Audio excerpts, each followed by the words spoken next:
Shalom, selamat Natal untuk kita semua. Semoga damai dan berkat Natal selalu menyertai kita.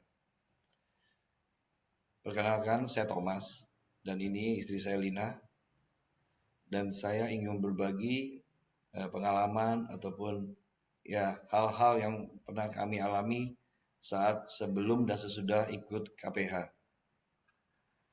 Awal mulanya adalah tahun lalu, tahun 2022, kami sempat ada sedikit clash ya ataupun perbedaan pendapat di mana istri saya ingin ada ikut acara KPH ya di akhir tahun 2022 31 Desember.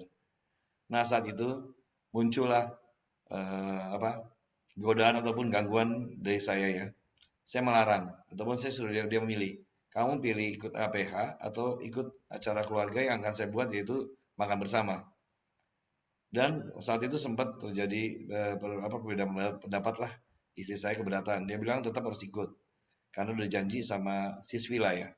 Saya bilang ya silakan, nggak apa-apa. Saya tetap tegaskan, kamu pilih mau ikut kami acara makan acara akhir tahun atau kamu pergi gitu loh sama KPH. Puji Tuhan, istri saya akhirnya memilih pergi makan sama keluarga. Di satu sisi seneng loh, dia ikut saya dan keluarga ya. Kami berempat. Tapi satu sisi lagi wajahnya nggak senang. Pura-pura senang gimana sih? Mukanya cemberut, kecewa. Nah, saya jadi situ saya melihat, untuk apa saya membawa orang happy-nya buat saya sendiri dan anak saya, tapi dia sendiri nggak happy. Nah, di situ momen awalnya saya mulai merasa gejolak. Wah, ternyata istri saya sudah mulai masuk dalam ataupun udah ikut sekali program KPH ya. Pelan-pelan saya diam. Saya mulai pelajari itu. Waduh, kenapa ya kok dia bukannya happy udah dia makan kok makan enak lagi. Kecuali makan warteg ya mungkin ya. Makannya enak. Cuma dia nggak happy. Mukanya nggak seneng aja. Tapi puji Tuhan dia masih mendampingi.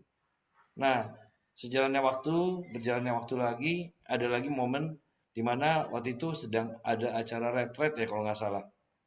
Retretnya pengurus ya. Nah, saya nggak sekilas denger gitu loh. Nggak sengaja aja saya main sama Dogi. Nah, saya dengar itu karena Lina kan apa ngejumnya di tempat terbuka. Jadi saya dengar, ya udah kita ini nginep ya kalau nggak salah cara nginep. Nah, udah saya diam. Nah, biasanya itu pas sudah saya zoom, biasa Lina ngajakin, "Pak, mau ikut nggak?" Biasanya ya.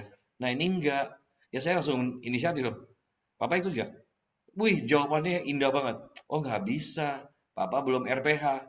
Mesti RPH dulu, boleh baru ikut retret. Hah? Jadi kamu pergi sendiri? Dia langsung jawab, iya. Karena mama kan sudah RPH dan sudah pengurus ya kalau nggak salah sih. Kalau nggak salah udah lama sih kejadiannya. Wah, di situ saya makin naik. Biasa pembisik yang telinga kanan saya lebih gencar. Masa lu ini di Maya? Gue udah saya ngotot. Nggak bisa ya, harus ikut ya. Siapa sih pemimpinnya? Disebut namanya Paulus ya sama Siswila gitu loh. Kalau Bapak penasaran mau pengen tahu, silakan telepon aja.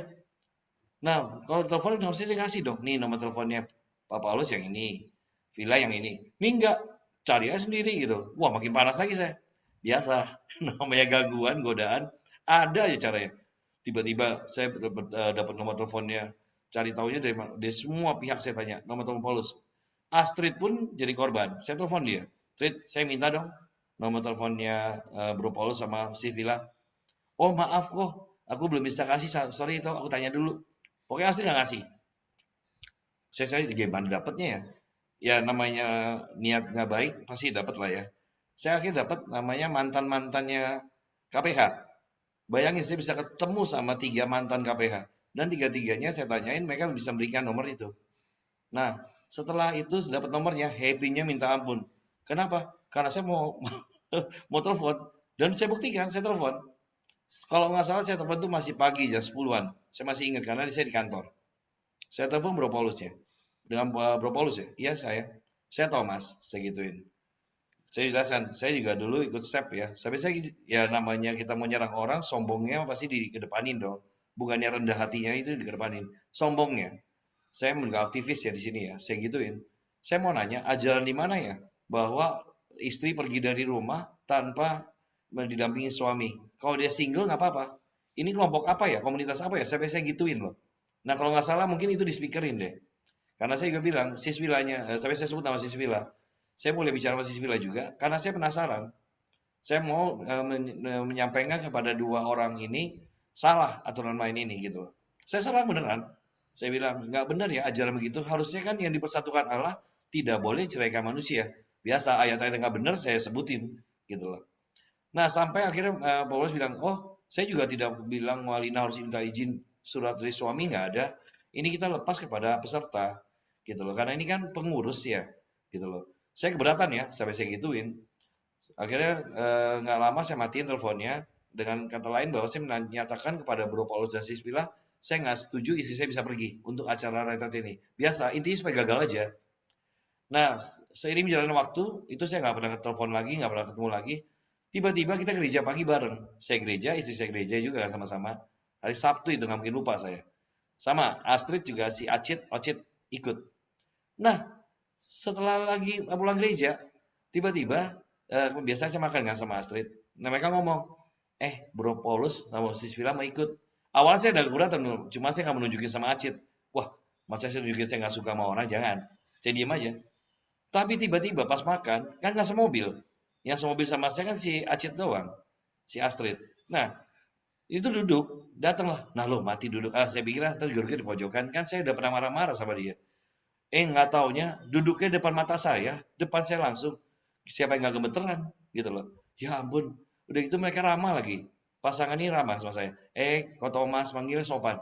Bagaimana saya nggak luluh gitu. Sampai saya akhirnya kaget. Di satu sisi kaget kenapa? Ternyata orang yang disakiti ini nggak ada dendam atau nggak sakit hati loh. Saya di situ saya luluh. Nah, luluhnya saya itulah membuat saya mulai bertanya-tanya.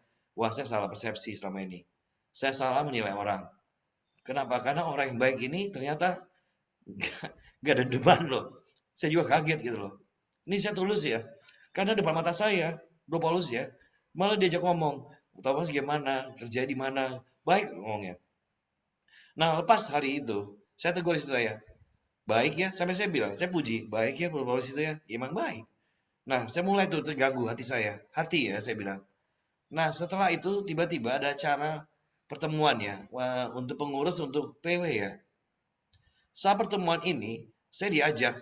Tapi satu sisi, ada pembisik juga mas saya. Ngapain lo ikut? Kan lo siapa-siapa juga nggak usah. Nah saya juga bilang masih saya, ternyata nanti deh. Ayo lo apa, ikut. Isi saya terdesak. Hati saya udah ada sebenarnya. Cuma saya ada yang bisikin ya, ngapain. Ya udah, pembisik ini menang. Ada aja keributan. Bayangin udah mau nyampe aja, udah tinggal tikungan, berantem saya masih saya. Apa? Apa? Untuk istri saya nggak jawab loh. Kalau dia jawab, saya rasa saya nggak ke rumah Bro Paulus sama Bu Siswi lah. Nggak mungkin, karena saya udah ngotot, panas. Dan itu istri saya diem. Sampai akhirnya tempatnya itu saya nggak mau turun. Istri saya turun duluan. Masih berontak sayanya, masih belum terima. Akhirnya benar saya masuk rumah itu. Nah pas sampai rumah itu, saya merasakan perbedaan. Di mana saya mau duduk diam, saya mau ikut. Kenapa? Ada gejolak dalam hati saya. Terutama pas lagi lagu puji-pujian ya. Yang terutama tuh ada dua lagu ya, sangat menyentuh. Dan saya melihat sendiri gitu loh, perbedaannya saat waktu saya belum kenal mereka dan udah kenal mereka komunitas ini. Karena ada si Slora juga di sana. Dan suaminya datang. Saya melihat sendiri gitu, menyaksikan sendiri. Ada Pak Budi juga di samping saya, sama Bu Budi. Saya, Bu Siska, sorry, bukan Bu Budi, Bu Siska. Di situ saya melihat, awalnya pas nyanyian pertama belum. Ada lagu yang sangat menyentuh saat itu adalah lagu kedua, di mana akhirnya saya bisa menutup mata. Seperti yang kau ingini. Kenapa saya sangat tersentuh dengan lagu ini. Dan sangat mulai bergejolak di hati saya, gangguan dalam hati saya merasa kayaknya damai, lagu Api Kemuliaanmu. Kenapa saya selalu pas lagi ikut PW ataupun apa komsel, selalu kalau bisa Api Kemuliaanmu. Karena sangat menyentuh banget. Dan saya bisa dapat loh. Saya juga kaget. Tiba-tiba bisa mengeluarkan bahasa-bahasa yang kata-kata yang gak aneh gitu loh. Padahal saya nggak dilatih loh. Dulu saya pernah ikut komunitas Amazing Grace. Tapi itu udah lama. Udah hampir 2011 ya. Jadi udah puluhan tahun saya nggak ikut. Jadi itu bisa keluar sendiri. Dan tidak saya atur. Merinding semuanya saya. Nah itu dia saat pertama. Nah tiba-tiba saya nggak tahu kenapa kata Lina sih saya didoakan ya. Saya nggak tahu karena saya tutup mata. Nah di situ saya merasakan ada kehangatan. Itu saya akui. Rasa sekali perbedaannya. Dan saya merasa damai. Dan saya mau bersahabat dengan komunitas ini. Itulah awalnya kenapa saya bilang. Saya merasakan ada perbedaan. Jika kita menentang, sekuat apapun juga, pasti akan kalah dengan kuasa dari Tuhan. Saya rasain sendiri. Saya penentang istri saya.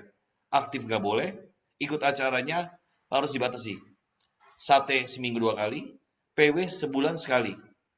Sekarang saya bebasin. Kenapa? Karena saya nggak malah ikut, saya ikut terlibat sekarang. Dan saya mau aktif. Karena saya merasakan ada perbedaan kasih di dalam kelompok ini.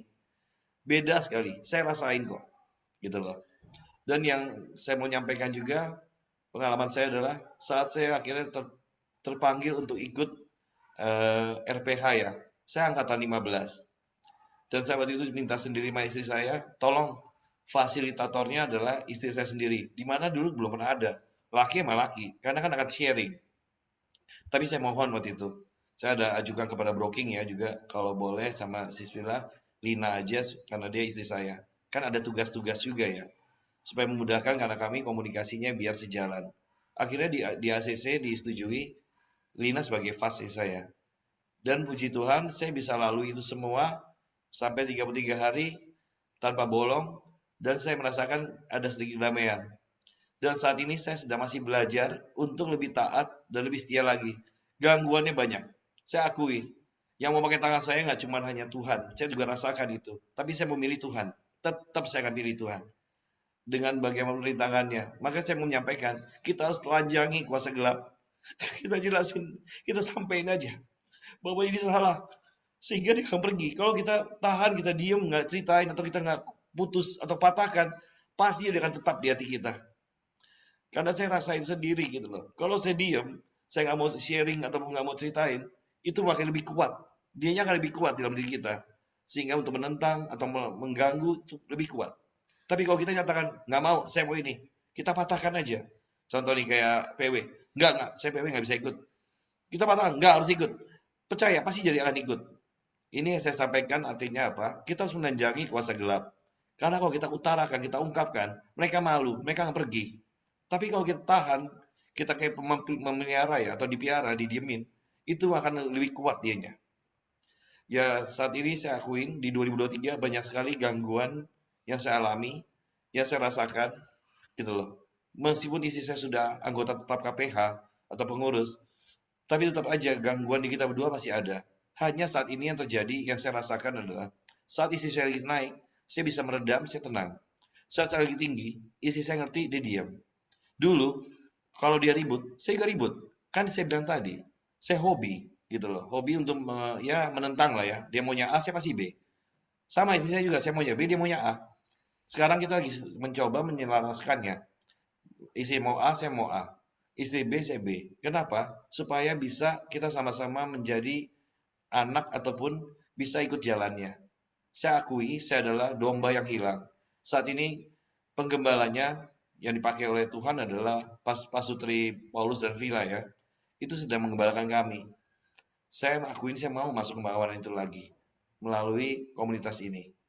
Pertama-tama saya ucapkan terima kasih pada Pasutri Bro Paulus dan Siswila ya. Dan juga untuk anggota yang lainnya yang bisa menerima kami berdua untuk tetap ada di KPH. Saya bangga dan saya bahagia memiliki komunitas ini. Akhir kata, dari saya ya, saya ucapkan terima kasih dan mohon maaf jika ada sikap dan kata-kata saya di 2023 yang kurang berkenan. Mungkin ada tambahan dari Lina?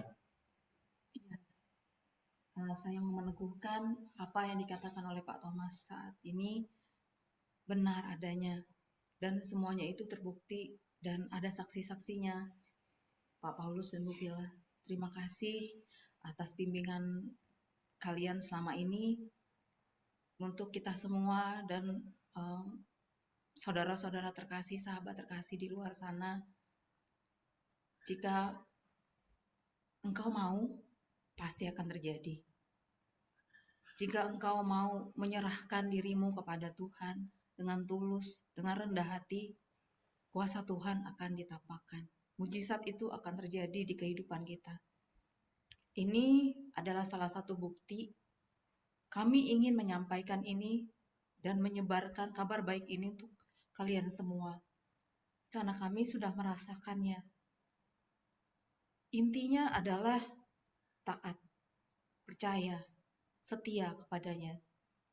Jangan ketemu masalah langsung kabur, langsung hilang. Maka jika kita taat, kita setia, semuanya akan ditampakkan oleh Tuhan.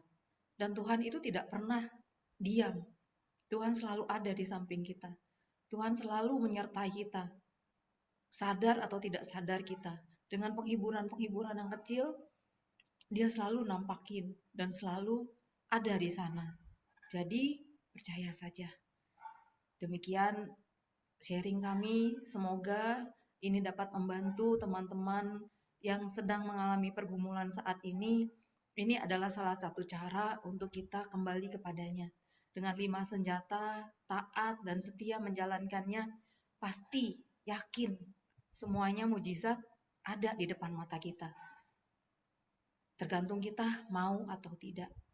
Semua diberikan kehendak bebas oleh Tuhan. Semoga ini dapat menjadikan peneguhan untuk kita semua. Terima kasih. Kami mau mengucapkan Selamat Natal dan Tahun Baru 2024. Terima kasih, Tuhan Yesus memberkati.